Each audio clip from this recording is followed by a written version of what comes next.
details that maybe you don't know about. But what does this say about the type of suspect that you guys are facing out in the streets?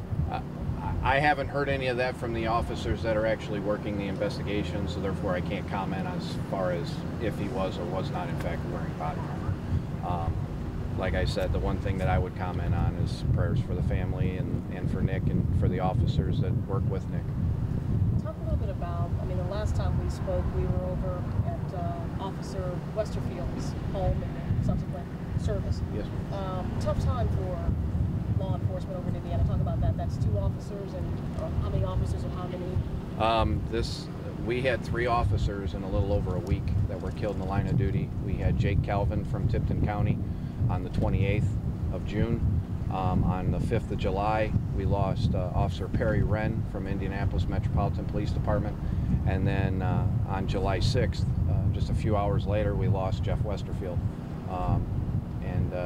from Gary PD.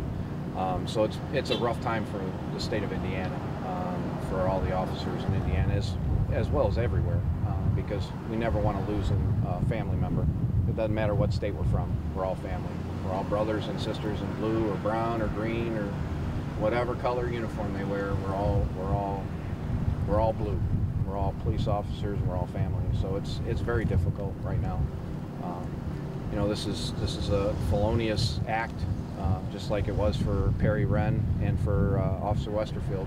So it's very tough, you know, right now. Joe, talk to us about inside. What's taking place inside? Who's by his side? If you can tell us about that. Family and friends are with him right now, as well as they're allowing officers to spend some time with Nick as well. So the officers are standing by each other's sides and being there for one another, just as we were as well before we stepped outside. So we're just everybody's just staying together as a family and taking care of each other. But it's hard on everybody right now. The unknown, you know.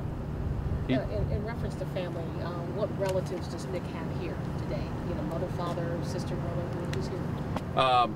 His parents and siblings are here. Some extended family as well.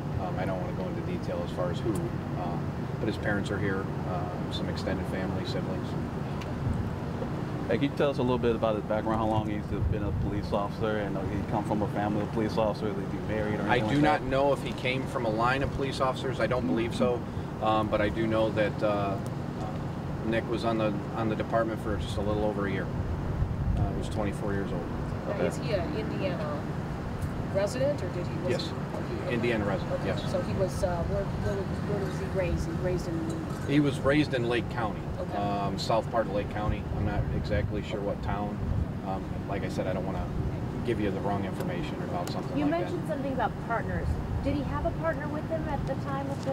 When I speak of partners, most agencies in Indiana, in Lake County, drive in one-man cars. Right. However, certain calls, they send 2 officers.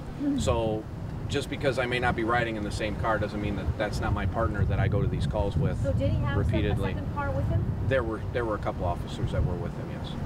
More than 2? I don't know the exact number on that, so I don't want to speculate. But I know that there was more than Nick.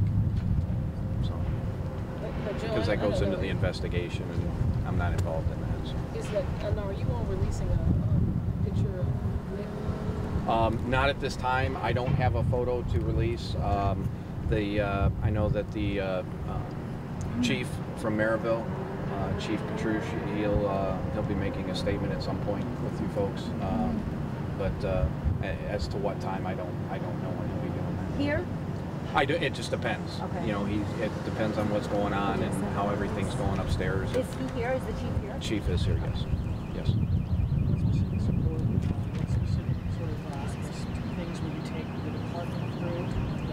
What sort of, I guess, help are you lending the family and the police department? Okay. At this point, basically what we're doing is, like I said, critical incident stress management debriefings and diffusings. Being that this is a critical incident, it's not something that officers see every day. You know, so basically we're just there as a moral support, as a peer support kind of thing.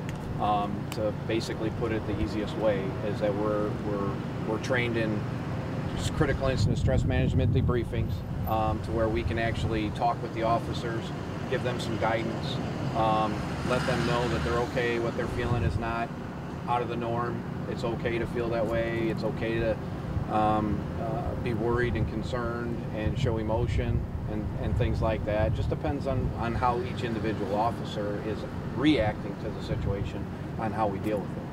How are those officers reacting? It's a mixed emotions. There's a lot of emotions going on right now. There's some sadness, there's some anger, there's hatred. I mean, there's so many different emotions. It's just a whole gamut of emotions that these officers are going through right now. You should really start black man down there. Is it good to that? Not to this, no.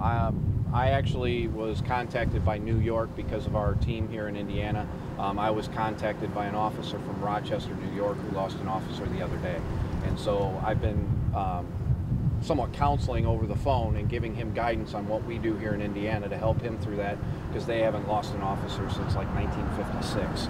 So they needed some assistance as far as that went. So that's why I put my morning band on, was for Rochester, New York. Thank you for clarifying. Yeah, no, thank you. Thank you. Joe, in terms of Michael Kernchar, do we know at this point if it was a self-inflicted gunshot wound or I'm sorry, for who? the suspect? I do not know. Like I said, I'm not involved in the actual investigation, so I can't answer that. I don't know.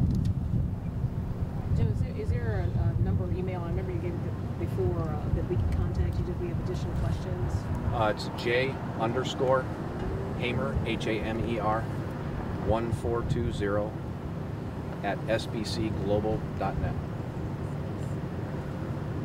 Any idea when there might be another briefing, a statement sent out? Or you're not sure at this time? Not sure.